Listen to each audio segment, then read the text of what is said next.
자, 드디어 먹을 날이 다가오고 있지요.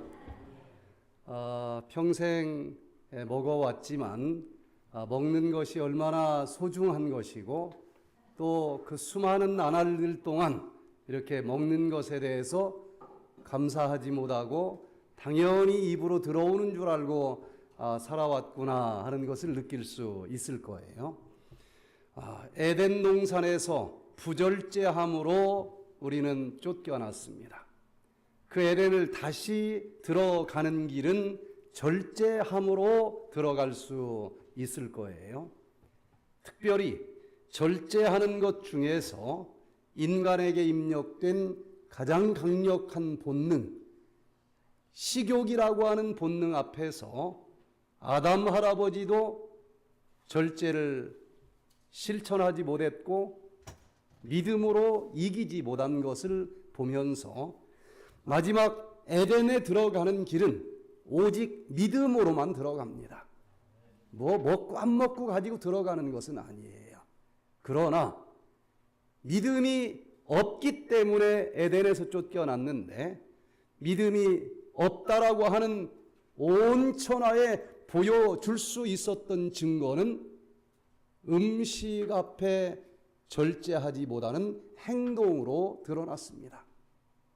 에덴 동산도 오직 믿음으로만 들어가지만 그 믿음이 인간에게 입력된 가장 강력한 식욕이라고 하는 본능 앞에서까지 믿음이 그 모든 것을 이겼다라고 하는 것을 보여주는 사람들이 참 믿음, 말로만 믿는다 하면서 행함이 없는 죽은 믿음이 아니고 산 믿음을 가진 자라 증명되면서 에덴을 들어갈 수 있을 줄로 믿습니다. 그래서 이 마지막 시대에 특별히 무엇을 먹느냐 하는 것은 굉장히 중요한 문제라고 얘기할 수 있겠습니다. 그래서 오늘은 마지막 7재앙이 쏟아지고 있는 이때에 우리가 어떤 음식을 먹어야만 살아남을 수 있을까? 특별히 지난번에도 배웠지만 첫째 재앙이 쏟아질 때에 땅에 쏟아지는데 땅의 모든 먹거리들이 오염되어 버렸다는 것을 알게 되었고 또 둘째와 셋째 대접이 땅에 쏟아졌을 때에 여러 호수, 강, 바닷물이 또 다 독소로 오염되면서 바다에 살고 있는 모든 생명체들도 다 오염이 되어 있다는 것을 살펴봤습니다. 또 네 번째 재앙이 쏟아질 때 공기 중에 하늘 중에 쏟아지면서 하늘이 오염되고 공기가 오염되어서 우리는 지금 이 마지막 때에 하나님보다 인간이 더 똑똑하다고 하면서 하나님이 만든 세상보다도 우리가 더 풍성한 열매를 맺게 농약을 뿌리고 또 하나님보다 더 쉽게 아름답게 모든 것을 만들 수 있다. 플라스틱으로 수많은 것들을 만들어 봤고 그리고 또 천사보다도 빨리 날아다닐 수 있다. 여러 가지 이 내연기관을 돌려가면서 빨리빨리 돌아가고 있지만 그 결과는 결국 무너질 바벨탑이었다라고 인정할 수밖에 없을 정도로 음식이 오염이 되어 있고 물이 오염이 되었고 공기가 오염된 세상에서 살아갑니다.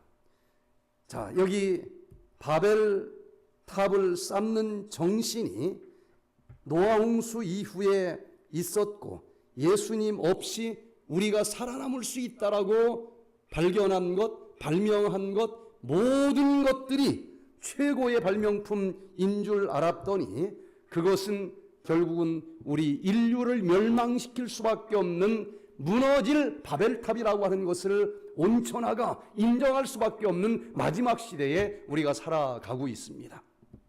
하나님보다 더 큰 열매, 더 싱싱한 열매를 만들어 보겠다고 사람들이 만들어낸 농약, 또 하나님보다 더 쉽게 모든 것들을 만들어낼 수 있다라고 하는 플라스틱, 또 천사보다도 빨리 달리기 위해서 만들어낸 자동차, 이 모든 것들이 정말 하나님보다 인간이 더 똑똑한 것처럼 착각하게 만든 적도 있었는지 모르지만 이 세상 역사가 맞춰질 때 계시록 18장에서는 무너졌도다 무너졌도다 큰 성 바벨론이요.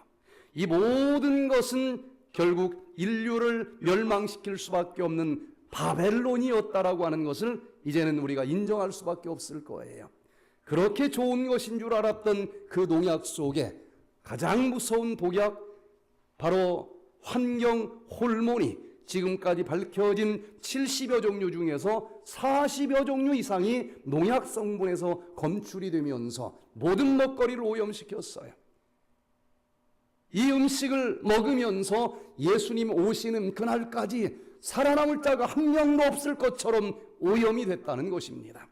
또 플라스틱을 만들면서 정말 그릇을 쉽게 만드는 줄 알았더니 이건 역시 미세 플라스틱이라고 하는 최악의 독극물 공급처가 됐다고 하는 것을 알게 되고, 흘러 다 물로 떠내려가 물이 미세 플라스틱으로 오염이 되어서 먹을 수 있는 물이 없는 것입니다.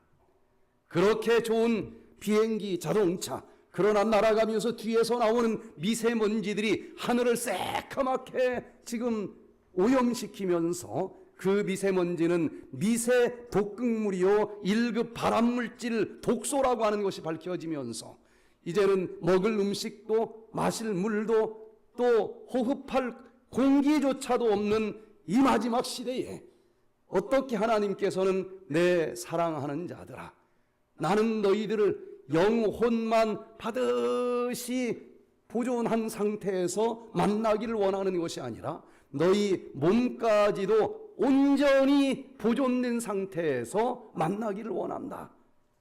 그러면 이 오염된 세상 속에서 어떻게 이 독극물로 질병이 생기지 않고 예수님이 구름 타고 다시 오시는 그날까지 살아남을 수 있을까?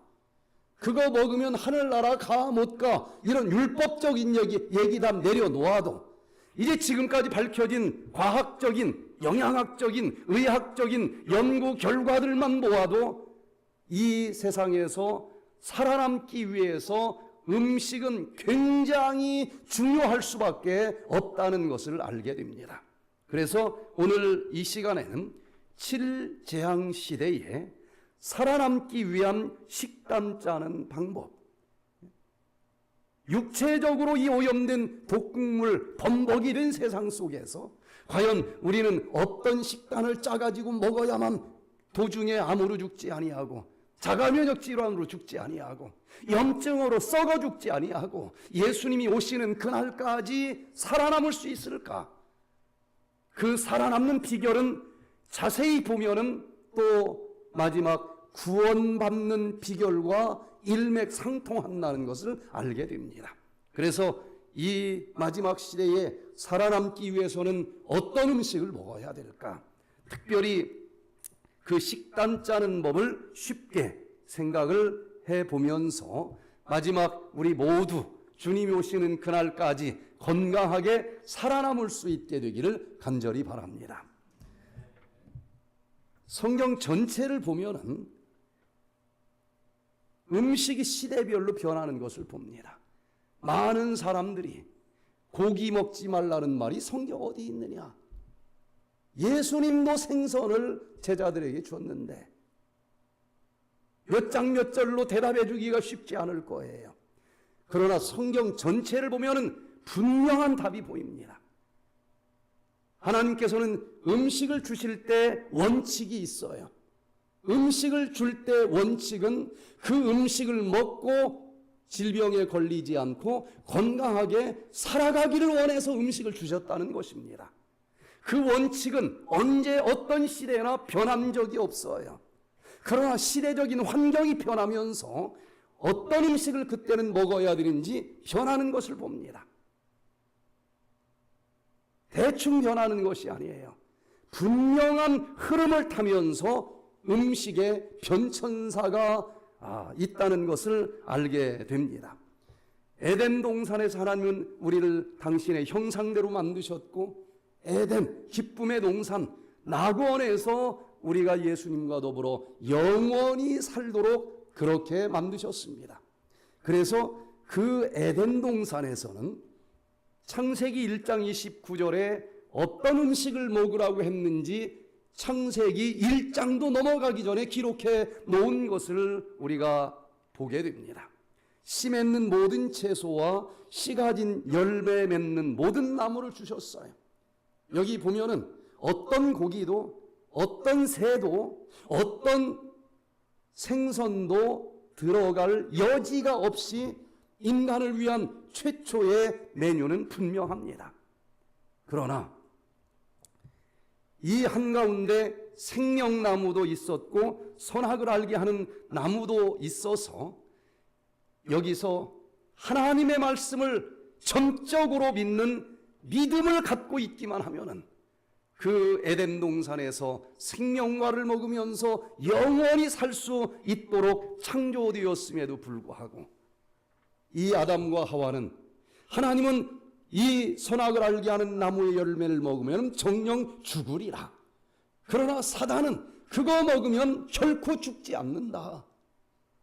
이거 따먹은 게 중요한 게 아니에요. 돼지고기 먹었기 때문에 멸망당하고 구원받는 것은 아니라는 것입니다. 안타깝게도 이때 아담과 하와는 사단이 얘기한 말을 믿고 따먹었어요. 그 얘기는 누구를 믿지 않았다는 것입니까? 예수님을 믿지 않았어요. 믿지 않았다라고 하는 것이 행동으로 드러났는데 선악과라고 하는 열매를 따 먹음으로 너는 믿음이 없구나 하고 드러난 거예요.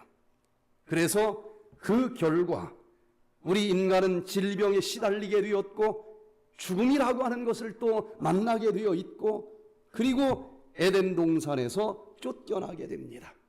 그러면서 이제 이 음식들이 점점점 영원히 살 수 있는 에덴의 음식이 아니라 질병이 찾아올 수밖에 없는 음식으로 인간의 타락의 역사와 함께 점점점 음식이 에덴 동산의 음식과 더 먼 것으로 변해가는 것을 보게 되는데 얼마나 인간들 스스로 만들어낸 독소들이 지구를 가득 차게 했는지 하나님께서는 이대로 두면은 그 속에 살고 있는 몇 명 남지 않은 하나님의 사람들까지 같이 오염되어 죽을 수밖에 없을 것을 염려하셔서 물로 한번 모든 지구의 독소를 씻어주기로 작정을 하십니다. 창세기 6장 7장에 죄악이 이 세상에 관영했다. 차고 넘쳤다는 거예요. 그래서 40 밤낮을 비가 쏟아지게 하면서 즉 노아 홍수로 이 지구를 다 물로 덮으면서 죄를 독소를 씻어 주셨습니다. 자, 문제가 생겼어요. 홍수로 일주일만 논밭이 찰랑찰랑 물로 다 덮였을 때 어떤 일이 일어난지 보셨습니까? 얘들도 숨을 쉽니다. 숨을 일주일만 못 쉬어도 다 죽어요. 하나님의 말씀을 믿는 노아의 방주에 들어간 8명의 식구가 살아남기는 했지만 그 노아 홍수 직후에 곡식이야 여기에 다 많이 방주에 실었기 때문에 있다 손칠지라도 냉장고까지는 없었던 시절이기 때문에 과일 채소가 구경할 수가 없는 세상이 돼버린 것입니다. 비타민 미네랄 이런 것들이 문제가 되게 됐어요. 그러나 과일 채소를 먹으면서 성장한 이 동물의 몸에는 비타민이 들어있는 것입니다. 그래서 하나님께서는 할 수 없이 음식의 원칙은 동일해요. 이 음식을 먹고 살아남아라. 그러나 과일 채소가 하나도 없는 세상에서 율법적으로 에덴의 음식만 먹으라고 했으면 다 멸종될 수밖에 없었을 거예요. 그래서 할 수 없이 고기를 허락하는 것입니다. 그러나 원칙은 일관되게 유지되기 때문에 고기를 먹되 아무거나 먹지 말고 더러운 고기, 부정한 고기는 먹지 말고 정결한 고기만 골라서 먹어라. 원칙은 분명히 유지되는 거예요. 상황이 변한 것입니다. 그러면서 점점점 인류는 타락하면서 에덴 동산과는 너무 멀리 떨어진 신라권의 역사가 성경을 통해서 우리는 확인할 수가 있는데, 드디어 예수님께서 하늘 보좌 버리시고 이 땅까지 내려오셔서 골고다 언덕에 십자가를 박으시고 그 지팡이를 삼아 우리는 터닝 포인트를 이제 할 수 있게 됐고, 드디어 신라권이 아니라 에덴을 향해서 다시 돌아갈 수 있는 복락원의 역사가 시작되는 것입니다. 우리가 잘못된 모든 죄를 다 짊어주셨고 이제 다시 새하늘 새 땅에 들어갈 수 있는 소망을 골고다 언덕에서 우리에게 베풀어 주신 것입니다. 그런데 또 세월이 흘러가면서 농약을 치고 플라스틱을 만들어내고 그리고 또 내연가스를 풍겨내다 보니 하나님보다 정말 더 높아진 존재인 것처럼 착각까지 했는데, 그 모든 것은 인류를 멸망시킬 수밖에 없는 바벨탑이라고 하는 사실이 증명되는 것을 우리가 보게 됩니다. 인간 스스로 만들어낸 그 독소들로 이 지구는 땅, 물, 공기 다 오염이 됐어요. 그 오염된 환경에서 처처에 기근과 지진과 온역이 있을 것이다. 예수님께서는 2000년 전에 분명히 예언을 해주셨습니다. 이제 어느 누구도 부인할 수가 없어요. 전문가들은 얘기합니다. 코로나19가 이렇게 대기 오염이 심각하게 오염된 시대가 아닐 때 창궐 했다라고 하면 별로 죽을 사람이 없었을 거라고 얘기합니다. 이 오염된 물, 오염된 공식, 이 곡식, 오염된 물과 공기를 마시면서 이 세상에 누가복음 21장에서 예수님께서는 마지막 7재앙이 쏟아질 때에 세계적인 온역과 질병들이 펼쳐질 것을 예언해 주셨고, 요한을 통해서 다시 요한계시록에서 확인해 주고 있는데, 처처에 큰 지진과 기근과 온역이 있겠다, 예수님 재림 직전에 있겠다고 하는 이 징조들이 아주 차고 넘칠 정도로 지금 무르익어가고 있지 않습니까? 그러면 이 여러 가지 전염병들이 창궐한 이 시절에 이렇게 독소로 가득 찬 세상에서 과연 어떻게 해야만 살아남을까? 음식물에 대한 개혁이 있지 않으면 아무리 믿음이 좋아도 예수님 재림할 때까지 살아남기가 어렵다는 것을 우리는 인정할 수밖에 없는 것입니다. 그래서 구약 성경 이사야 66장 제일 마지막 장을 보면은 놀라운 마지막 시대에 살아남는 비결이 예언이 되어 있습니다. 이사야서는 특별한 책입니다. 구약의 복음서라고 그래요. 이사야서는 66장으로 기록이 되어 있습니다. 성경은 66권으로 기록이 되어 있어요. 이사야서는 제1 이사야와 제2 이사야서로 나뉘어집니다. 창세기 1장부터 39장까지 제1 이사야로 기록이 되어 있어요. 성경은 구약과 신약으로 나뉘어집니다. 구약은 39권까지가 이 구약이고, 그 다음에 이사야 40장부터 27장, 66장까지 27장이 제2 이사야서입니다.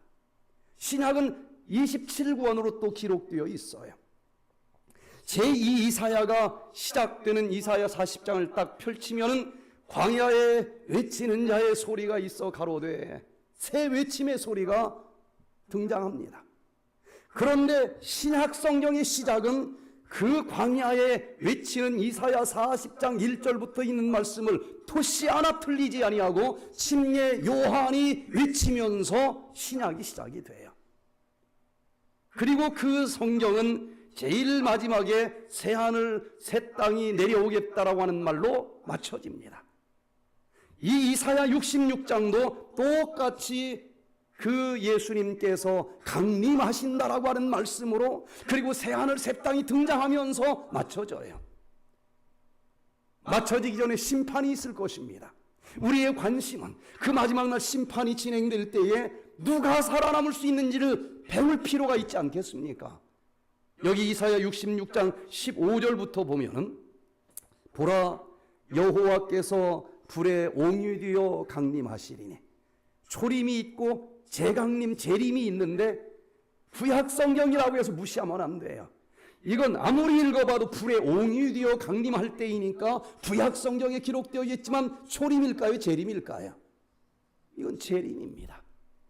그때 어떤 일들이 있겠는가 하고 보니까 심판을 베풀겠다는 거예요. 심판은 구원받을 자와 멸망받을 자가 있는데, 우리는 어떻게 해야 구원받는지, 누가 멸망당하는지, 이게 중요한 내용 아니겠습니까? 보니까 심판을 베푸신 즉 여호와께 살육당할 자가 많으리니, 스스로 거룩히 구별하며 스스로 정결케 하고 동산에 들어가서 스스로 자기를 거룩하게 구별하고 스스로 정결하게 하고 자기 스스로 의롭다는 거예요. 자기 스스로 다 용서받았대. 자기 스스로 자기는 넉넉히 구원받고도 남는데, 말로는 그렇게 믿어요. 그런데 여기 그러면서 동산에 들어가서 하나님의 교회를 다니기는 하지만 그 가운데 있는 자들을 따라 돼지고기와 가증한 물건과 쥐를 먹는 자가 다 함께 망하리라. 스스로 자기는 정결하게 다 사함받았어요. 구원받았어요. 그렇게 주장하고 믿습니다. 그러나 여기 성경에서 기록된 부정한 음식을 먹는 자들은 그 심판날 다 멸망당하겠다라고 하는 여호와의 말씀이 기록이 되어 있어요. 먹는 것, 이것 때문에 하늘나라 가고 못 가는 것은 아니지만, 분명히 우리는 믿음으로 먹는 식욕 앞에서도 하나님이 말씀하신 음식을 먹을 수 있는 참믿음, 산믿음을 가진 자들이 살아남을 수 있는 것입니다. 자, 여기 마지막 시대에 우리는 이 오염된 독극물의 세상 속에서 살아남기 위해서는 음식을 개혁할 필요가 있어. 에덴에 들어가기 직전이기 때문에 다시 에덴의 음식으로 돌아가는 것만이 살아남는 비결인 것입니다. 계시록 21장 1절 4절을 보니까 그 직후 새하늘 새 땅이 내려오는데, 이제는 다시는 사망이 없고 애통하는 것이나 곡하는 것이나 아픈 것이 다시 있지 않겠다 그랬어요. 드디어 음식을 개혁하고 칠지향이 쏟아질 때에 성경에 근거해서 어떤 음식을 먹어야만 살아남을 수 있는지 제대로 배우고 믿음으로 그렇게 실천한 사람들은 살아서 예수님 오시는 장면을 볼 수 있고 새하늘 새 땅을 또 들어갈 수 있다는 것입니다. 다시는 질병이 없어요. 다시는 애통하는 것이 없습니다. 그런데 그 새하늘 새 땅에는 완전히 복락원이 되어서 생명수 강이 다시 흐르는 것을 보여주셨고, 거기에 생명나무가 있습니다. 에덴 동산에서 모든 나무에 있는 것을 먹으라고 그랬는데 우리를 살려주는 나무가 다시 회복이 되는 것입니다. 또 잎사귀들이 있어요. 채소들이 있는 것입니다. 완전히 에덴의 음식을 먹으면서 에덴에 들어갈 수 있겠다는 것을 보게 됩니다. 그래서 우리가 이 칠지향이 쏟아질 때에 우리 스스로 초래한 엄청나게 많은 독소들이 우리 주변을 에워싸고 있는데, 그 독소들은 생명체 몸속에 들어가면 나가지 않고 축적되는 축적성이 있어요. 몇 개월 풀잎이 오염된 하늘에서 떨어지는 그 독소를 모아놓으면 송아지는 한 입에 뜯어먹습니다. 그 독극물의 농도가 확대가 돼요. 확대성이라고 얘기합니다. 그래서 그렇게 힘들게 3년 동안 모아놓은 송아지 몸속에 있는 독소를 표범은 한 입에 뜯어먹을 수 있어요. 그래서 이 오염된 세상에서 살아남는 비결은 먹이 사슬이 윗단계로 갈수록 독극물이 더 농도가 진해서 살아남기가 어렵다는 겁니다. 풀을 뜯어먹은 송아지를 먹은 표범고기보다는 소고기가 조금 낫고, 소고기보다는 채식이 마지막 시대에 독극물 오염된 세상에서는 우리가 살아남을 수 있도록 도와주는 음식이 될 수 있다라고 하는 큰 원칙을 전문가들은 이야기합니다. 그래서 음식물에 관한 권면 380페이지에도 이렇게 기록이 되어 있어요. 주의 오심을 기다리는 사람들 중 어떤 이는 언젠가 육식을 끊게 될 것이다. 고기가 더 이상 그들의 음식으로 구성되지 않을 것이다. 고기 먹는다고 해서 하늘나라 못 가는 건 아니에요. 갈 수 있을 겁니다. 진짜 믿음이 있다고 하면. 그러나 아무리 믿음이 있어도 마지막 이 독극물로 오염된 세상에서는 예수님 오실 때까지 그 고기를 먹으면서 육체가 살아남을 수가 없어요. 그래서 예수님 재림하는 그날 살아서 예수님을 영접하기를 원하는 사람들의 식탁은 분명히 고기가 발견되지 않을 것이다. 그래서 이 예언을 믿는 사람들은 내가 언젠가는 음식 개혁을 할 거야. 언젠가는 할 거야. 다 이렇게 다짐하면서 살지 않습니까? 그런데 음식이라고 하는 것은 혼자 결심해도 옆에 사람이 냄새 풍기면서 먹으면 어려워요. 그래서 이번에 이 네파교회 교우님들의 거의 대부분이 이 프로그램에 참여하면서 정결하게 씻었으니 다시는 더러운 것 먹지 말자 하면서 지금을 함께 결심하면 가능한 그런 교회가 됐어요. 함께 이 프로그램에 참여한다라고 하는 것은 굉장한 것입니다.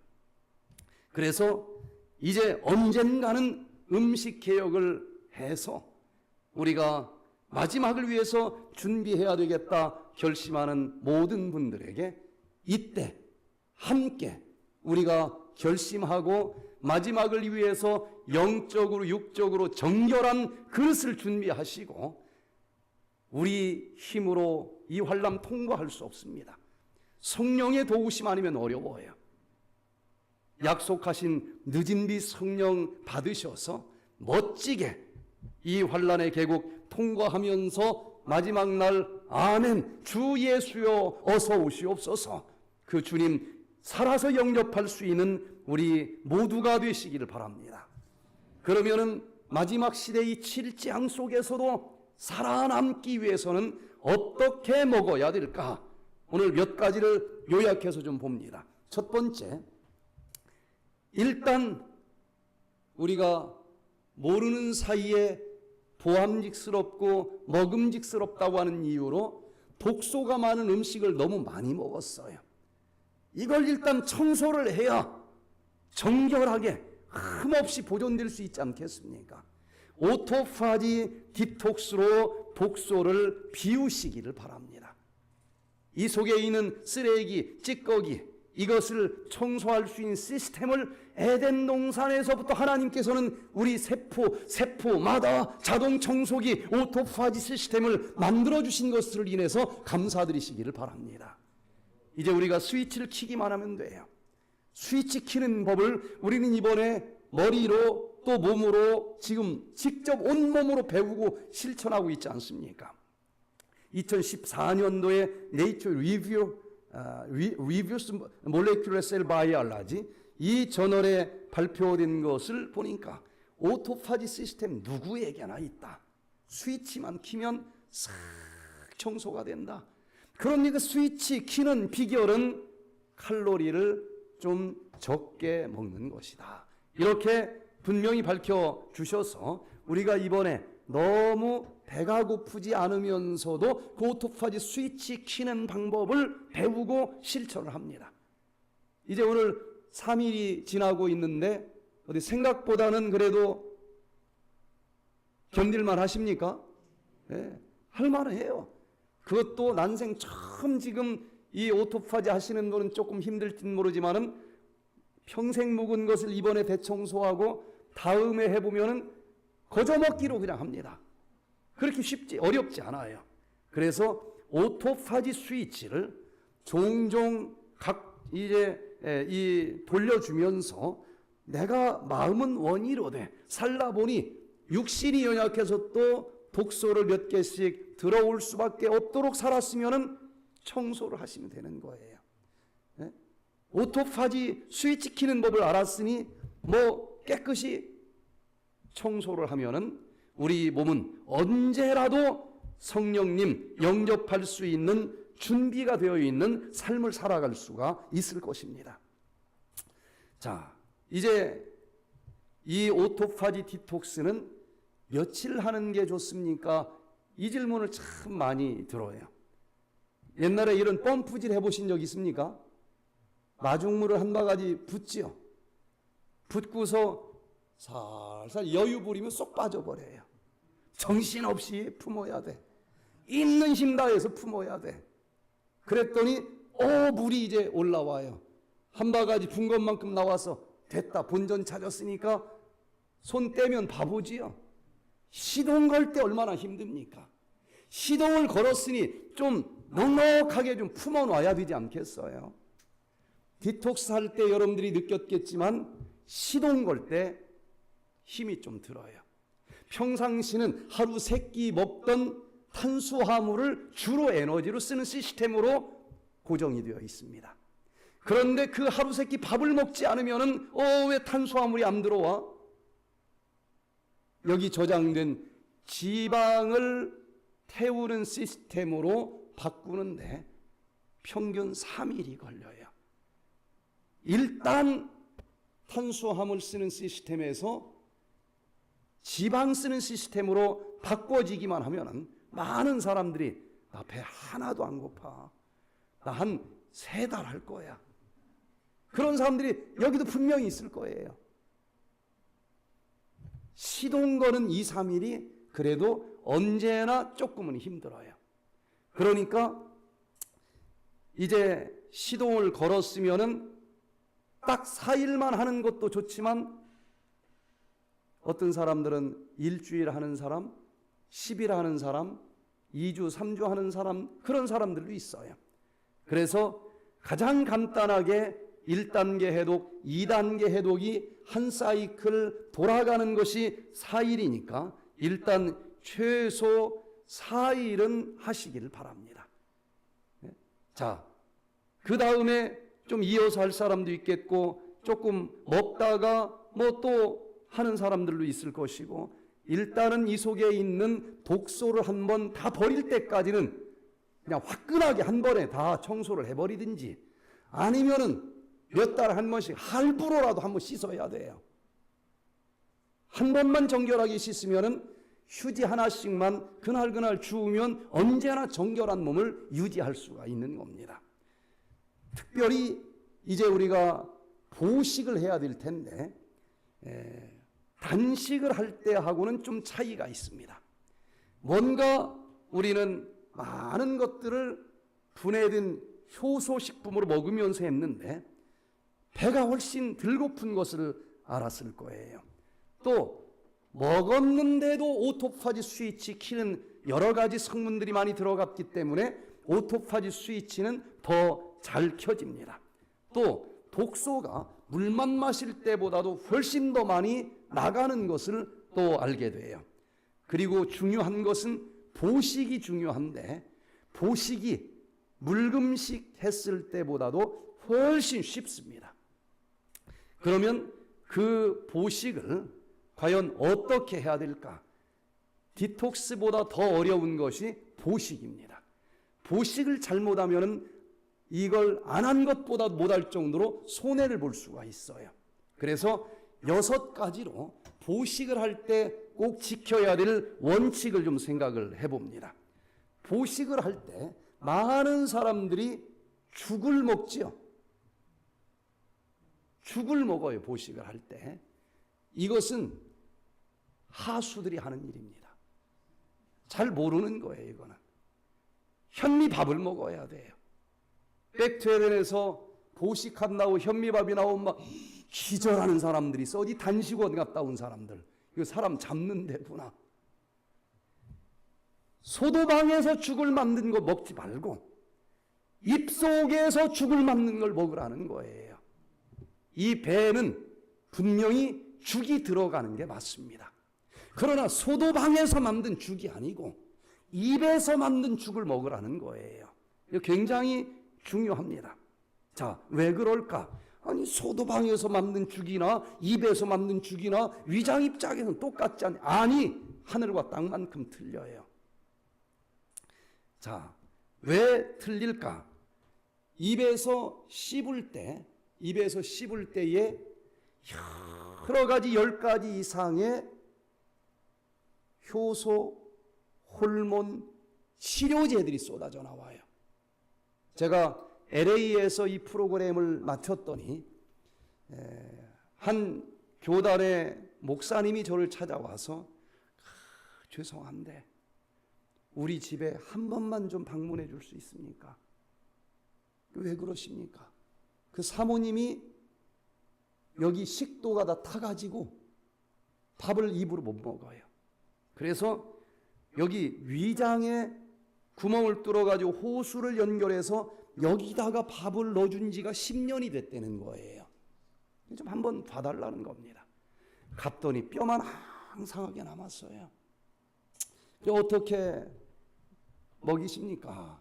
그랬더니 자기가 먹는 음식하고 똑같은 한 사발을 믹서기다 갈아가지고 부어준대. 그럼 자기가 먹은 거나 뭐 똑같지 않느냐는 거예요. 근데 제가 이건 하늘과 땅만큼 다릅니다. 그래서 제가 그 사모님한테 물어봤어요. 음식을 넣고 씹을 수는 있습니까? 그랬더니 씹을 수는 있대. 씹을 때 침이 나옵니까? 나온대. 그러나 삼킬 수가 없어요. 그럼 그 정도면 충분하다. 여기 남편하고 똑같이 입에다 넣고 100번씩 씹어라. 죽이 될 때까지 씹어라. 못 삼키니까 어떻게 해야 되겠어요? 그릇에다 뱉어라. 그래도 씹는 기쁨은 있을까요? 없을까요? 있어요. 있어요. 그렇게 다 그릇에다가 씹어서 만든 죽을 모아가지고 그럼 또 막 더럽다고 하는 사람들이 있어. 아니, 여기 들어가서 섞여 있어요. 잠깐 뭐 나왔으나 자기 침인데 뭐가 차이가 있어요? 똑같지. 그 다음에 요걸 호수에다 넣어줘라. 하늘과 땅만큼 다릅니다. 여기는 10가지 이상의 소화의 효소가 다 들어있어요. 그렇게 했더니 드디어 소화 흡수가 되면서 살이 찌기 시작을 하더라는 거예요. 굉장히 중요합니다. 죽을 먹으면 안 돼요. 현미밥을 먹고 입에서 죽을 만들어 먹으라는 것입니다. 두 번째, 연착륙을 하시게 되기를 바랍니다. 비행기를 고도 4,000피트를 날아가다가 이제 왔다. 갑자기 쿵 하고 땅으로 갑자기 내려오면 어떻게 될까요? 다 죽어요. 며칠 동안 밥을 안 먹었는데 드디어 이제 먹는 날이다 하고 한 사발을 먹어버리면 4,000피트에서 쿵 하고 내려가는 거랑 똑같아요. 위장 입장에서 볼 때는 언제 내렸는지도 모르게 스무스하게 내리는 사람이 1등 조종사 아니겠습니까? 안 먹다가 먹는데 언제 먹었는지 모르게 조금씩 먹으면서 연착륙하는 것이 이 보식의 가장 큰 원칙 중에 하나입니다. 그럼 며칠을 보식을 이렇게 해야 될까? 원래 금식을 했을 때는 금식한 날짜 곱하기 1만큼 보식을 해야 돼요. 4일을 했으면 며칠을 해야 된다는 거예요? 8일을 해야 됩니다. 훨씬 디톡스보다 보식이 더 어려워요. 자, 그런데 백퇴되는 인심이 좋아서 좀 깎아줍니다. 8일 안 해도 돼요. 반절 딱 깎아서 4일만 하면 됩니다. 근데 그것도 또 깎아가지고 이틀만 제대로 하면 돼요. 자, 이틀을 특별 보식을 하고 나머지 이틀은 일반 보식을 하는데 제가 이제 이따가 이 특별 보식 메뉴를 좀 말씀을 드리겠어요. 이틀은 철저히 할수록 좋습니다. 이틀만 제대로 하면은 거의 문제가 없어요. 그리고 이틀을 하고 나서 나머지 일반 보식은 가능하면 거기서부터 조금 더 먹고 조금 더 먹고 이런 식으로 하면서 조금 절제하면서 먹으면은 거의 실수하는 사람들이 없어요. 자, 세 번째, 100번을 씹어야 됩니다. 100번. 여기서 죽을 만들려면은 100번을 씹어야 되는데, 시료봉사라고 하는 책에 보면 이렇게 기록이 되어 있어요. 소화작용을 원활하게 하기 위해서는 음식을 천천히 먹어야 할 것이다. 만일 그대의 식사 시간이 제한된다면 우리는 어떻게 해요? 뭐 꼭꼭 씹어 먹는 건 알겠는데 시간이 없어. 그러면은 털어 넣고 가면서 소화되기를 기대하죠. 근데 여기는 달라요. 식사 시간이 제한된다면 그대의 음식을 통째로 삼키지 말고 오히려 적게 먹고 천천히 씹어 먹으라. 음식에서 얻는 유익은 먹은 음식의 양에 달려 있다기보다는 오히려 철저히 소화된 음식에 달려 있으며, 입맛의 만족은 삼킨 음식의 양에 있지 않고 음식이 입에 머무르는 시간의 길이에 달려 있다. 뭐 얼만큼 먹었다는 게 중요하지 않지요. 얼만큼 소화 흡수되느냐가 중요한 것이지. 여기서 100번 씹지 않으면 소화 흡수가 다 안 됩니다. 먹느라고 고생만 했고 또 싸느라고 고생만 해요. 정말 이게 다 흡수가 되기를 원하면은 100번을 꼭 씹어야 된다는 것입니다. 100번 씹을 때 이 침 속에서 어떤 성분들이 나오는지 여러 책들을 좀 모아서 정리를 했습니다. 우리가 제일 많이 알고 있는 프티알린, 아밀라제라고 하는 탄수화물 소화 요소가 침과 함께 나옵니다. 그것만 나오는 걸로 알고 있는데 지방을 소화시켜주는 리파제도 나온다는 사실을 알게 돼요. 또 여러 가지 병원균들을 다 녹여 없애버리는 글로불린 A라고 하는 항체도 나오고, 또 바이러스, 박테리아까지 죽이는 락토페린도 나오고, 여러 가지 균을 죽이는 라이소자임도 나오고, 그리고 무엇보다도 활성산소는 만병의 근원인데 페록시다제라고 하는 강력한 항산화제가 또 나와요. 또 파로틴이라고 하는 뼈와 치아를 만들어주고 혈액순환을 증가시켜주는 호르몬, 그래서 노화 방지 호르몬이라고 하는데 이게 나와요. 오래 씹는 사람들은 확실히 안 늙는 것을 보게 됩니다. NGF, 여기 치매, 알츠하이머, 이 뇌신경 세포들이 잘 재생될 수 있도록 도와주는 것이 나오고, 또 여기 치석이 끼지 않도록 만들어주는 뮤신도 나오고, 미래가 나이가 들면 다 죽어요. 그런데 이것을 또 잘 생성되게 만들어주는 거스틴 호르몬이 나와서 나이가 들어서도 입맛을 잃지 않도록 만들어줍니다. 얼마나 중요한 보물들이 쏟아져 나오는지를 몰라요. 그래서 꼭 100번씩 씹는데 보식할 때는 이건 더 철저히 지켜서 여기서 죽이 되도록 씹어서 먹자. 예. 우리가 떡으로만 살 수 있는 존재는 또 아니잖아요. 영적으로 말씀이라고 하는 음식을 먹어야 되는데 몇 번 읽었다 자랑하지 말고 이 말씀도 꼭꼭 씹어서 그 말씀이 얼마나 꿀송이처럼 달콤한지 그 맛을 꼭 알 수 있게 되기를 간절히 바랍니다. 네 번째, 하루 3번 이하로 먹어주는 게 좋습니다. 하루 3번 이상 먹는 건 뭐예요? 3번 말고 중간에 먹는 간식, 또 밤에 먹는 야식, 그냥 안 먹었다가 아까 안 먹은 거 찾아 먹는다고 폭식, 이런 것들을 하지 말고 그 먹는 시간을 잘 맞춰서 100번씩 꼭꼭 씹어서 드시기를 바랍니다. 또 우리 몸의 70%는 물로 채워져 있기 때문에 물을 마셔야 돼요. 식간에 물을 충분히 마셔주는데 식후 2시간 이후부터 식전 30분 전 사이에 마시면 되는데, 왜? 밥 먹을 때 물을 말아 먹든지 국을 말아 먹으면 아까 얘기한 침이 희석이 돼서 그 보석들이 작동을 할 수가 없습니다. 또 밥 먹고 나서 꿀꺽 삼키면은 이 위장에서 한 2시간 주물주물 소화를 시키는데 식후 2시간 이내에 물을 마시면은 위산이 희석이 돼서 또 단백질이 소화가 안 돼요. 그래서 식후 2시간이 지난 다음부터 얼마든지 마실 수 있는데 물은 마시면 30분이면 흡수가 돼버려요. 그래서 밥 먹기 전 30분 전 꽤 마실 수 있는 시간이 많아요. 한 번에 2잔을 마실 수도 있지만 뭐 여러 번 나눠서 마셔도 돼요. 하루에 6잔 내지 8잔을 마셔주면 좋습니다. 6번째, 아무리 적게 먹어도 5대 영양소를 균형지게 섭취해 줘야 됩니다. 시어머니가 아파요. 그래서 며느리가 먹을 걸 갖다 주는데 죽을 써서 갖다 주죠. 근데 뭘 가지고 죽을 쓸까요? 현미죽 써줄까요? 백미죽 써줄까요? 흰쌀죽을 써줘. 그리고 반찬은 뭐 갖다 줘요? 간장 하나 갖다 줘. 이건 죽으라고 고사 지내는 거예요. 백미는 현미에 비해서 영양소 종류로 보면은 5%밖에 들어있잖아요. 그거 먹고 어떻게 삽니까?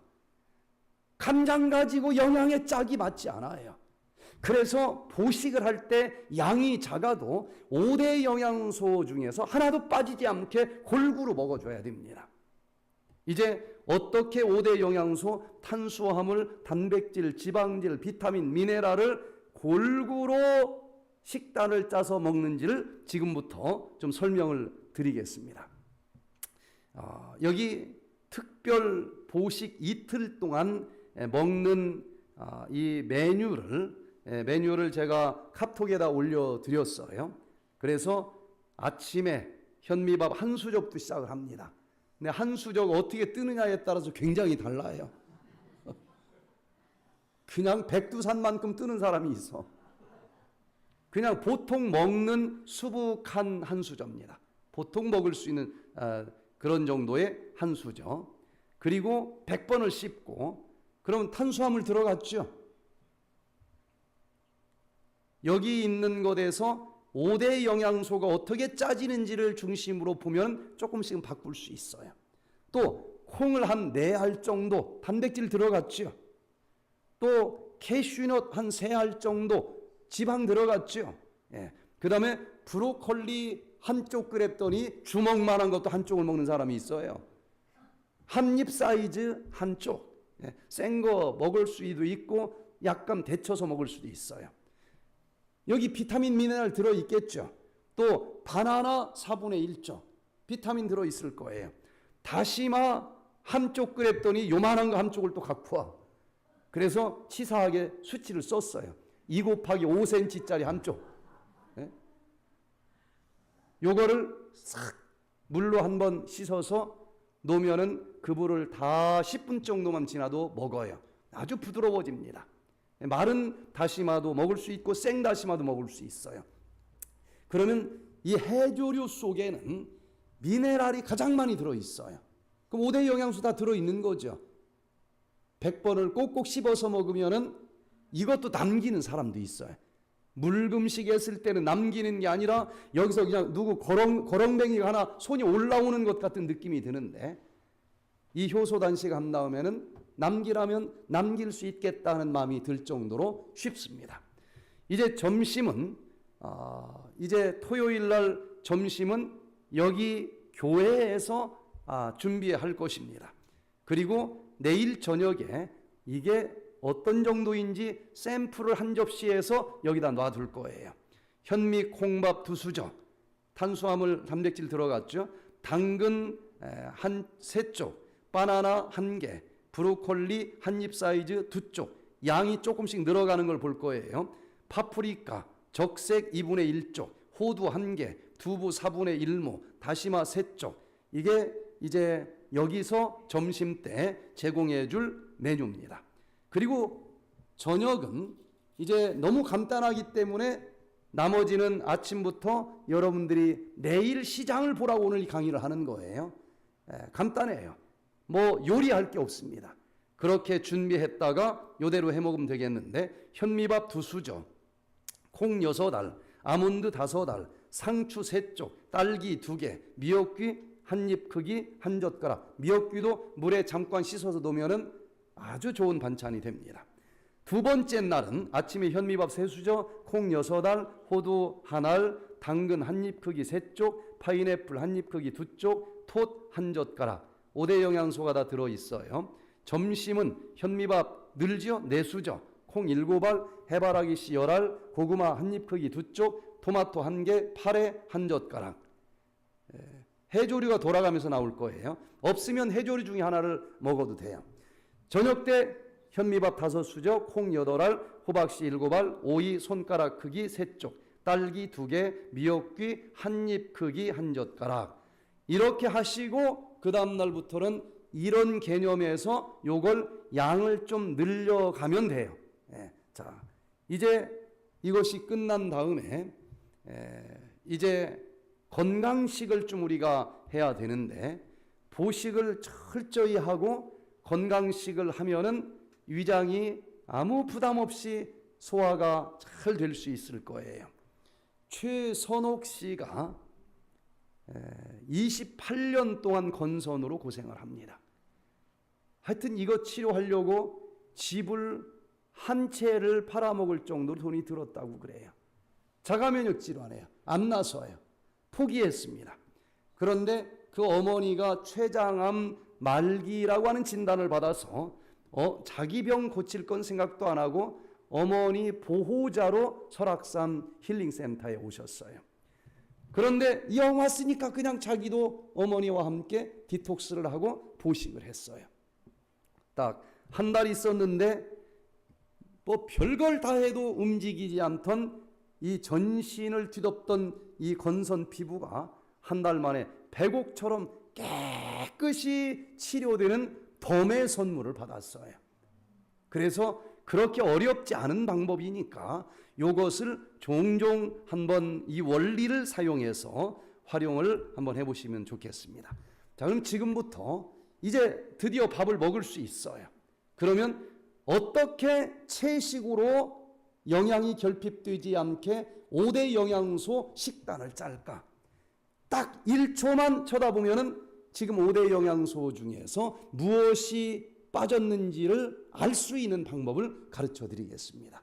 뭐 영양학 공부 안 해도 돼요. 그냥 딱 보면은 뭐가 지금 비어 있는지가 보이고 그거 채우면 될 거예요. 자, 리비히의 최소율의 법칙이라고 하는 게 있습니다. 식물학자인데 식물을 키울 때에 여러 가지 비료들을 어떤 것을 얼만큼 비율로 줬을 때에 가장 많이 클 수 있을까? 이것을 연구하면서 발견한 사실인데, 이런 물통 옛날에 보신 적 있죠? 여기다 물을 부으면은 어떤 널판지 높이만큼 물이 채워질까요? 가장 높은 널판지만큼? 낮은 것만큼. 더 부으면 어떻게 돼요? 나머지는 다 버려집니다. 그래서 이 살아있는 생명체들은 여러 종류의 이 영양이 일정한 비율과 함께 제공될 때 성장을 하는데, 얼만큼 클까? 그 중에 제일 적은 영양소만큼 크고 나머지는 더 줘도 다 버려지더라. 이것을 성장의 최소율의 법칙이라 그럽니다. 영적으로도 똑같은 법칙이 적용이 돼요. 우리가 어떻게 하면 영적으로 성장할 수 있을까? 여러 가지가 있죠. 효도 잘하는 것, 뭐 봉사 잘하는 것, 여러 가지가 있을 텐데, 성장은 그 사람이 제일 부족한 것만큼만 됩니다. 그런데 많은 사람들은 자기 잘하는 것만 자랑해. 아무 의미가 없어요. 제일 못하는 것만큼 성장하는 것입니다. 헌금은 몇 억씩 하는데 누가 살짝만 자존심 긁으면 막 뒤집어지는 성격을 가지고 있어요. 이 사람이 헌금을 몇 억을 더 했다고 해서 야, 저 사람 참 정말 변화됐네? 이렇게 얘기 한 사람도 안 할 거예요. 뭐 돈이 있으니까 내지 뭐. 그런데 누가 막 자존심을 긁었는데도 기도하면서 탁 참고 돌아서는 걸 보면은 아무개 집사 변화됐어. 딱 한 번 보고도 그 얘기를 할 거예요.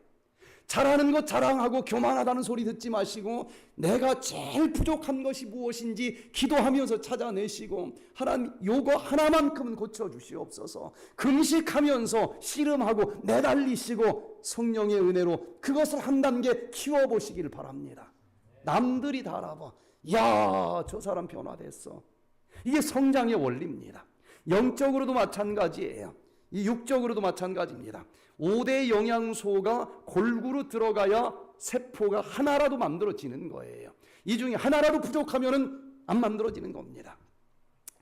탄수화물, 에너지를 가장 쉽게 만들 수 있는 영양소입니다. 먹어야 또 움직이고 살 거예요. 단백질, 우리 몸의 모든 구조물은 단백질입니다. 그런데 세포는 수명이 있어요. 죽습니다. 죽는 것만큼은 단백질을 먹어줘야 유지가 될 수 있어요. 지방, 모든 세포의 막은 지방입니다. 그래서 이 저장 에너지 역할도 해주면서 모든 세포의 막을 구성하는 지방을 우리는 먹어줘야 될 거예요. 이 세 가지는 칼로리가 있는 영양소입니다. 그래서 많이 먹어야 돼. 3대 영양소입니다. 장작, 땔감에 비유할 수 있을 거예요. 그런데 비타민과 미네랄은 정말 양은 적지만 얘들이 없으면은 이 3대 영양소가 피가 되고 살이 되고 에너지가 될 때 뭔가 불쏘시개의 영양소가 있어야 되는데 비타민, 미네랄이 부족하면은 아무것도 이루어지지 않습니다. 그래서 우리는 타는 이 땔감 영양소와 태워주는 이 불쏘시개 영양소까지 어느 한 가지도 결핍되지 않게 골고루 5대 영양소를 먹어야 돼요. 보식할 때 양이 적어도 5대 영양소를 갖춰서 먹으면 든든합니다. 하나도 버리는 게 없어요. 그런데 하얀 밥만 한 광주리를 먹어도 신물이 올라올 거예요. 못 써먹어요. 그냥 버리게 됩니다. 그래서 5대 영양소 식단 짤 때에도 보식을 식단 짤 때도 꼭 5대 영양소를 생각하면서 짜시고, 야, 이제 밥을 먹는데 한 끼에 이걸 다 갖춰서 먹기는 힘들다. 그러면 아침, 점심, 저녁까지 다 통털어서 5대 영양소가 들어가도 속에서 다 만나기 때문에 지장이 없어요. 자, 이제 5대 영양소 어떻게 짜야 될까? 첫 번째, 탄수화물은 일단 있어야 되겠죠. 탄수화물이 가장 많이 들어있는 것은 곡식입니다. 곡식은 어떤 게 있어요? 쌀, 보리, 밀, 귀리 뭐 여러 가지가 있지 않습니까? 그 중에 하나가 나왔는지 1초 안에 보여요, 안 보여요? 보이죠? 아무리 많은 반찬이 있어도 곡식이 없으면 이건 잘못된 거예요. 그래서 착 보니까 이 탄수화물 오늘은 쌀로 갈까? 보리로 갈까? 귀리로 갈까? 하여튼 돌아가면서 그것도 하나만 계속 나오지 말고 하나가 떡으로 나오든 밥으로 나오든 뭘로 나오든 하나가 나오면 돼요. 자, 그런데 중요한 것은 통곡류로 나와야 된다. 백미나 흰밀가루를 먹으면 어떤 문제가 있는가?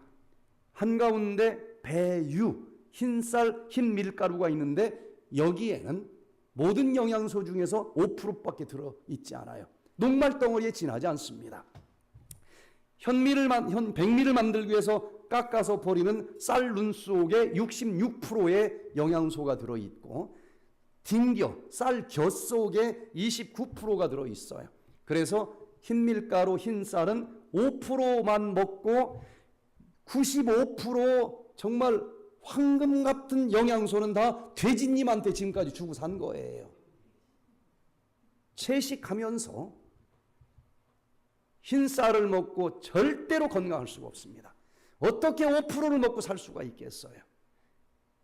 잔뜩 먹었고 배는 부른데 힘이 없다고 그럴 거예요. 이게 영양에 짝이 안 맞으니까 에너지도 못 만들고 또 언젠간 써주겠지 하고 전부 지방질로 편해서 아랫배에 싸놓기만 합니다. 그래서 꼭 통곡류가 하나 어떤 것이든지 들어갔는지 보시길 바랍니다. 흰밀가루, 흰쌀을 먹으면 이것을 칼로리 MT 식품이라고 그러는데 분명히 칼로리는 똑같이 있어요. 그래서 사람들이 속습니다. 칼로리가 세포 속에 있는 미토콘드리아에 들어가서 이제 에너지로 태워져야 되는데 산소가 있어야 태워져요. 그리고 비타민 B1과 같은 정말 양은 적지만 이 불소식의 영양소가 없으면 에너지로 태워지지 않습니다. 지방으로 그냥 저장이 될 뿐이에요.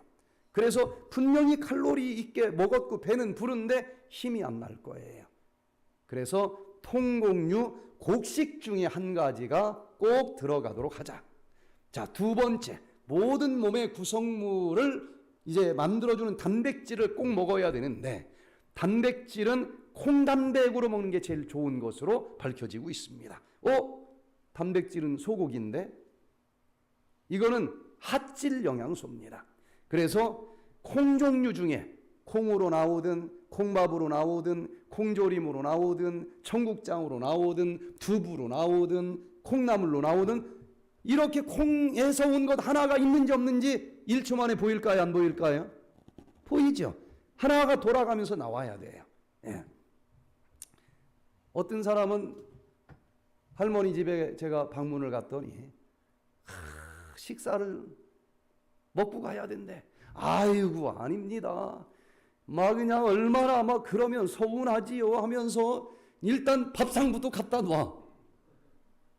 그런데 나가면 이제 진짜 서운할 것 같아서 할 수 없이 앉았더니 그때부터 이제 차리기 시작을 하는 거예요.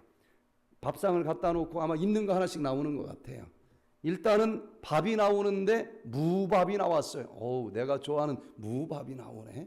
또 기다렸더니 국이 나오는데 무국을 가지고 와요. 거기까지는 괜찮았어. 그 다음에 무 생채나물이 나오고 무 또 삶아가지고 만든 무나물이 나오고 총각김치가 나오고 깍두기가 나오고 한상 잔뜩 차려졌는데 뭐밖에 안 나왔어요? 무밖에 안 나왔어. 근데 많은 분들이 가지수만 세 7가지나 나왔다는 거예요. 네?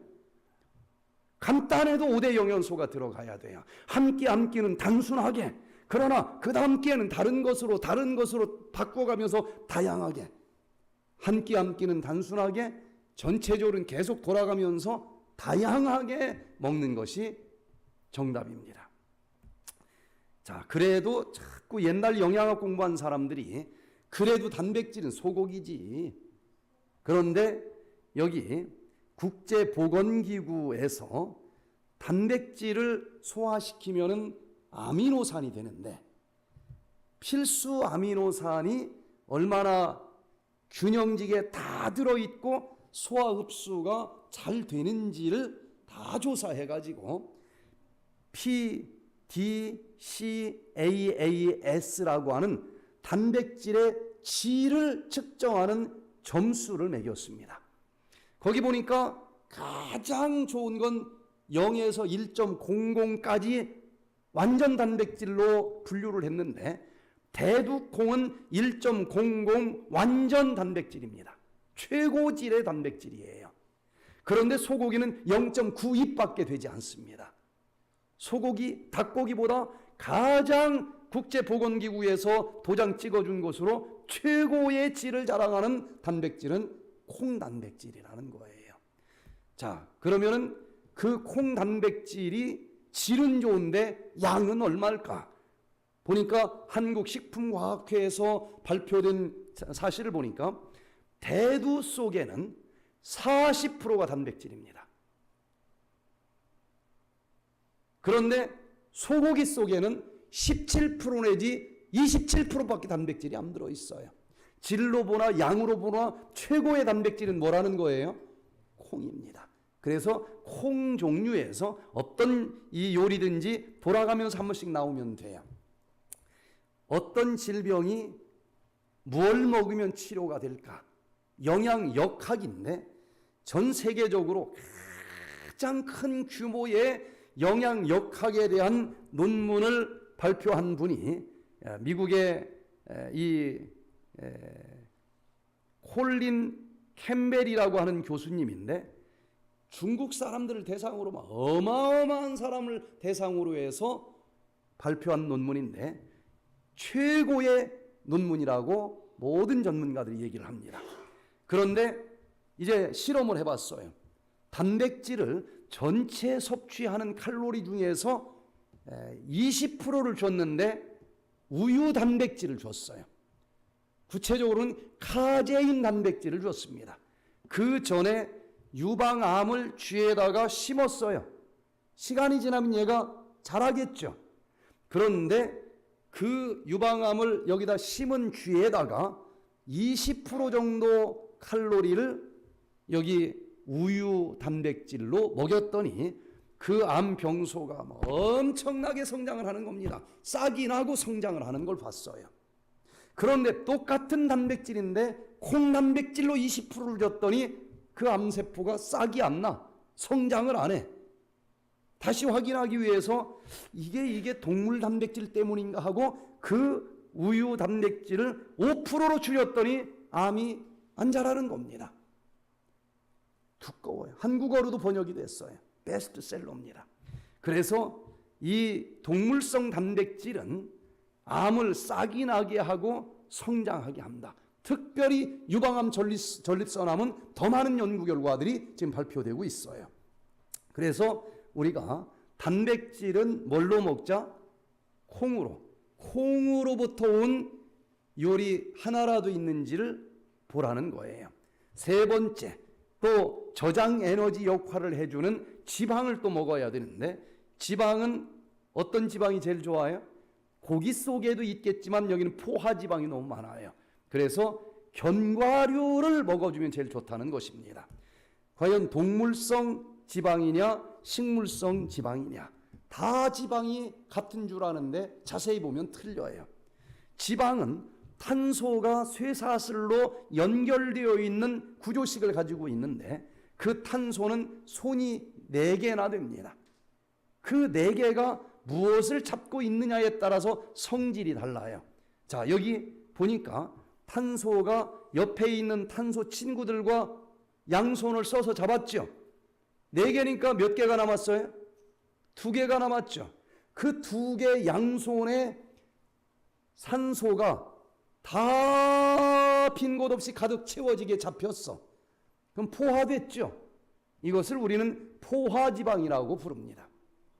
동물성 지방은 이런 포화지방이 많이 들어있어요. 견고합니다. 밀어도 밀릴 구멍도 없어요. 그래서 보통 온도 상태에서는 고체 상태를 유지합니다. 이걸로 세포막을 만들면 들어갈 문이 없어요. 그런데 여기 보니까 그 중에 수소를 잡지 못한 빈손이 있어요. 둘이서 빈손이 딱 있으니까 야, 우리끼리라도 위로하면서 살자, 서로 손을 맞잡고 있는 모양을 갖고 있어요. 이런 것을 포화가 덜 됐다, 불포화 지방이라고 그러는데, 식물성 지방은 불포화 지방이 많아요. 빈 공간이 있으니까 밀면 밀렸다 다시 올라오기도 해요. 보통 상태에서 액체 상태를 많이 유지합니다. 이 불포화 지방으로 세포막을 만들면 여기 수소를 잡지 못하고 있는 빈 부분이 한쪽에서는 이 산소를 잡고 있고 다른 쪽에서는 이 산소를 잡고 있지 못하기 때문에 막 잡아당기니까 그 중간이 흔들려요. 암 떨어지려고 올라갔다 내려갔다 미세한 자기장이 형성이 되면서 어떤 영양소가 들어오면은 이 부분이 열어지면서 영양소가 들어가는 문이 되고 노폐물이 나가는 문이 돼요. 그래서 세포의 막은 불포화 지방으로 만들어주는데, 동물성 지방에는 이게 적고 식물성 지방, 견과류에 가장 많이 들어있기 때문에 견과류 중에 하나는 돌아가면서 나오도록 식단을 짜주면 됩니다. 4번째, 비타민이 또 있어야 돼요. 비타민이 있어야 되는데 비타민은 어디에 많이 들어있어요? 천연으로는 비타민 AC 3인방이 중요한데, 비타민 A의 A는 베타캐로틴 형태로 노란색 채소에 많이 들어있고, AC에서 C는 비타민 C인데 각종 과일 속에 많이 들어있고, AC에서 E는 비타민 E인데 각종 견과류에 많이 들어있어요. 그래서 과일, 채소를 먹자는 것입니다. 그런데 지금 시중에 팔리고 있는 비타민들은 합성 비타민이에요. 천연 비타민이 아닙니다. 그래서 연구를 해보니까 진짜 이 합성 비타민 많이 먹으면 좀 오래 살 수 있는 거야? 해서 그 유명한 드라마에서 2007년도에 자그마치 이쪽에 대한 논문 47건을 다 모아가지고 18만 938명을 대상으로 연구를 했더니 비타민 A를 먹으면 조금 오래 살까 하고 먹었는데 조기 사망률이 16%나 더 높게 나왔어요. 베타캐로틴을 먹은 사람들은 안 먹은 사람들보다도 7%가 더 빨리 죽었습니다. 비타민 E를 먹은 사람들은 4%가 더 빨리 죽었어요. 충격적인 연구 결과입니다. 왜 그럴까? 스탠포드 대학의 제임스 콜만 박사님이 그 사실을 발표를 했는데,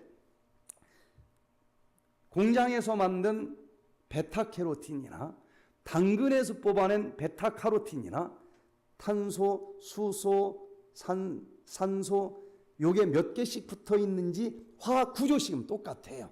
그러니까 베타캐로틴이라고 얘기할 수 있겠죠. 그런데 화학 구조식은 똑같은데 얘를 꾸깃꾸깃한 입체 구조식을 가지고 있느냐, 예쁘게 접어서 가지고 있는 입체 구조식을 가지고 있느냐가 다르다는 거예요. 똑같은 종이에다가 제가 존경합니다 하고 장로님에게 편지를 써서 예쁘게 접어가지고 주면은 받을 마음이 있어요, 없어요? 있지요. 근데 똑같은 종이에다가 똑같이 존경한다고 썼는데 꾸깃꾸깃해서 줬어. 그럼 받을 마음이 있어요, 없어요? 네. 받을 마음이 없대. 우리 세포도 마찬가지예요. 똑같은 화학 구조식이지만 하나님이 만든 당근 속에 있는 예쁘게 접어놓은 천연 베타캐로틴은 받아먹고 폐암을 예방하고 치료하는데, 그냥 석유에서 지글지글 보글보글 해가지고 개수만 어떻게 화학 구조식을 맞추고서는 그냥 쭈글쭈글한 입체 구조식을 가진 합성 베타캐로틴을 먹으면 세포가 안 받아먹더라는 거예요. 안 받아먹으니까 돌아다니는 쓰레기가 돼서 오히려 얘 때문에도 빨리 죽는 결과가 나온다는 겁니다. 그래서 천연 비타민을 먹는 게 좋아요. 마지막으로 5번째, 미네랄을 먹어야 되는데 미네랄이 가장 많이 있는 곳은 어딜까요? 여러분, 철분은 용광로 속에서 지글지글 끓여도 어떻게 될까요? 철입니다. 대부분의 미네랄은 더 생기지도 않고 없어지지도 않아요. 그냥 위치만 바꿀 뿐입니다. 이 철분이 이제 흙 속에 있는데 풀잎이 딱 빨아먹으면 풀잎 속에 철분이 들어갈 거예요. 그걸 토끼가 한 입 딱 뜯어먹으면 그 철분이 어디로 옮겨가요? 토끼 몸속에 들어갈 것이고, 그걸 호랑이가 잡아먹으면 호랑이 몸속에 들어가. 호랑이가 죽어가지고 저쪽 깊은 산 속에서 죽었어요. 그러면 어디로 가? 흙으로 들어가. 비 오는 날 흘러 저 계곡물로 내려갔다가 결국은 어디로 갈까요? 다 바다로 갑니다. 그래서 지구에서 가장 미네랄이 많이 있는 곳은 바다입니다. 그러면 오늘부터 이 미네랄 부족한 사람들은 저쪽 태평양 바닷가에 가서 바닷물 막 퍼 마시면 됩니까? 미네랄은 무기미네랄과 유기미네랄로 나뉘어져요. 유기칼슘과 무기칼슘으로 나누어집니다. 동물들은 무기미네랄을 흡수할 수 있는 능력이 없어요. 그런데 식물들은 무기미네랄을 먹고 유기미네랄로 바꿔줍니다. 그래서 바다에 가장 많은 미네랄들이 이렇게 돌고 돌아서 또 다니는데, 그 물을 그냥 먹을 수는 없는 것이고, 그 바닷물을 빨아먹으면서 살아가는 생명체, 다시마, 미역, 톳, 여러 가지가 있죠. 그러면 얘들이 바닷물을 빨아먹으면서 자라는데 그 친구들이 유기미네랄로 바꿔주기 때문에 가장 많이 들어있는 유기미네랄 공급원은 이 해조류라고 얘기할 수 있겠어요. 그래서 딱 보고 미역이 나오든 다시마가 나오든 톳이 나오든 해조류 종류 중에서 돌아가면서 하나씩 나오면 미네랄 걱정 안 해도 됩니다. 자, 그러면은 딱 1초 만에 5대 영양소 중에 뭐가 빠졌는지 알아차릴 수 있어요, 없어요? 시장 볼 때도 금방 보이죠. 또 뷔페 식당에 가서도 맨날 게만 가지고 오는 사람들이 많아요. 영양에 짝이 안 맞아. 비싼 돈 주고. 그래서 자기가 이렇게 담아올 때도 5대 영양소를 생각하면서 담아오면 낭비하지 않고 아주 균형진 이 식사를 할 수 있다는 것입니다. 박분선 씨가 이 백투에덴 프로그램에 오셨는데 이번은 소화가 안 돼요. 그런데 병원을 가도 아무 이상이 없대. 자기는 밥을 못 먹겠는데. 그러면 나중에 신경성 위장병 이렇게 붙여줘요. 이게 진짜 꾀병이 아니에요. 밥을 못 먹어가지고 몸무게가 33kg까지 빠졌어. 그럼 못 걷습니다. 병원에서 링겔 꽂고 계속 누워만 있는 거예요. 계속 누워 있으니까 뭐가 왔어? 종창이 왔는데 손바닥만하게 썩어 들어가는 거예요. 뼈가 보여. 이거는 병원에서도 치료가 안 됩니다. 영양을 먹고 흡수 못해서 썩어 들어가는데 새 살을 만들 재료가 없는 거예요. 이거 약 발라서 될 일이 아닌 거예요. 실제 썩은 내가 납니다. 그래서 병원에서도 우리가 더 이상 해줄 게 없습니다. 그냥 집에 가서 준비하세요. 그래서 119를 타고 집으로 가다가 그냥 그렇게 죽기는 또 너무 아쉬워서 백투에덴으로 가자. 그래서 백투에덴으로 왔어요. 한 달 있었는데 들어간 방에서 하루도 문을 열고 밖에 나오지 못했습니다. 그래서 남편은 개인 택시 운전을 하는데 돈을 벌어야 또 이 병원비를 대잖아요. 데려다만 주고 갔어. 화장실도 못 가는데 큰일 났어요. 보호자가 왔는데 딸이 왔습니다. 초등학교 3학년짜리 딸이에요. 학교를 가지 못하고 이 아이가 엄마 오줌 똥 다 받아주는데 참 정말 얼마나 안 돼 보이는지. 그런데 스피커를 통해서 강의를 듣고 100번 씹기를 했어요. 100번 씹기를 하니까 이게 흡수가 되는 거예요. 그러면서 한 달 만에 놀랍게 좋아졌습니다. 그리고 집에를 갔는데 좋아지기 시작했는데 어땠을까? 3개월 뒤에 들것에 실려왔던 분이 3개월 뒤에 폴짝폴짝 뛰어가지고 다시 찾아왔어요. 웬일입니까? 그랬더니 33kg에서 54kg까지 증가가 된 거예요. 너무 좋아서 감사 인사하러 왔대요.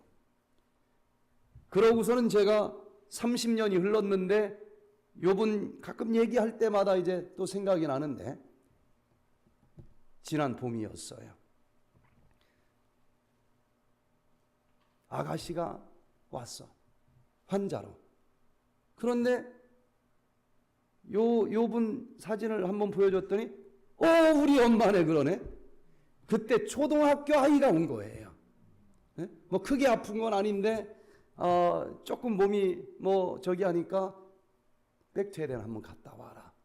그래서 이제 오랜만에 30년 만에 엄마 소식을 들었는데 그 뒤로 좋아진 거 한번 봤는데 그 뒤로 어떻게 살았느냐. 너무 좋아져가지고 없어졌었던 맨스가 다시 나와가지고 동생을 낳았어. 그 밑에 동생이 있는 거예요. 5대 영양소를 100번씩 꼭꼭 씹어 먹으면 이게 보약입니다. 특별히 위장병, 역류성 식도염으로 고생하는 환자들이 백투에덴에 와서 정말 놀랍게 치료가 되는데 무슨 양배추 짜먹고 이쪽 가지고 나오는 효과하고는 100번 씹기는 비교가 안 됩니다. 전 30번 아니라고 그래요. 100번. 이 100번 씹기로 소화기 계통의 질병을 가진 사람들이 얼마나 놀랍게 치료되는지 몰라요. 제가 고등학교 때 돌멩이를 씹어도 삭힐 그 나이에 소화기관이 얼마나 안 좋은지 맨밥을 못 먹어요. 항상 물 말아 먹거나 국을 말아 먹는데 여기 항상 하나가 얹혀 있어요. 구체증이라고 그러더라고 어디 가니까. 근데 물을 말아 먹어도 조금만 먼저 삼키면 또 하나가 더 올라가. 그 젊은 나이에 이 위장이 그렇게 안 좋았어요. 그런데 100번 씹기의 원리를 이해하고 100번을 씹었더니 이제 저보다 위장 좋다고 하는 사람은 멱살 잡고 제가 싸우려고 그래요. 얼마나 이 위장이 튼튼해졌는지 몰라. 여러분 100번 씹기를 해보세요. 100번 씹으면 소화 흡수도 잘 될 뿐만 아니라 또 100번 씹을 때마다 어금니가 딱딱 닿는데 그 리듬이 여기 뇌세포 한가운데에 있는 바닷말처럼 생긴 해마를 자극한다는 사실이 밝혀졌어요. 그러면은 임시 기억이 증가가 되면서 치매가 예방되고 치료됩니다. 또 그 리듬이 하나는 솔기핵을 자극을 합니다. 그러면서 도파민을 만들어낸다는 사실이 밝혀졌어요. 파킨슨이 예방되고 치료가 됩니다. 그 중에 리듬 하나가 시상하부 안쪽에 붙어있는 만복 중추신경을 또 자극을 해서 배가 부르게 해요. 그냥 한 사발 털어 넣을 때 하고 100번 씹어서 먹었을 때 하고 포만감이 확실히 다른 것을 한 끼만 실험을 해봐도 알 수 있을 거예요. 100번 씹기, 이건 정말 문자 그대로 한번 실천해 보시길 바랍니다. 그래서 이제 실지향으로 다 독소가 가득 찬 세상 속에서 예수님이 오실 때까지 영혼뿐만 아니라 몸까지 흠없이 보존되어 살아남을 수 있도록 무엇을 먹느냐, 5대 영양소 식단 짜는 법을 잘 실천해 보시고, 그리고 100번 씹기를 하면서 질병 없이 건강하고 행복하게 예수님 오시는 그날까지 우리 이 법칙을 많은 사람들한테 나누어주면서 살 수 있는 우리 모두가 되시길 바라면서 오늘 말씀을 마치겠습니다.